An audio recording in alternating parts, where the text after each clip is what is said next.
Okey, yang lebih ni nanti boleh adjust, ikat kat mana yang kita nak, dan kalau dah okey, then kita boleh potong.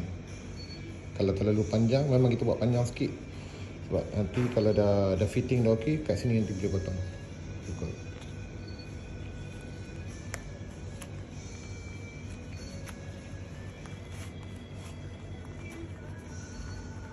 Okey. Nanti kita boleh potong sini.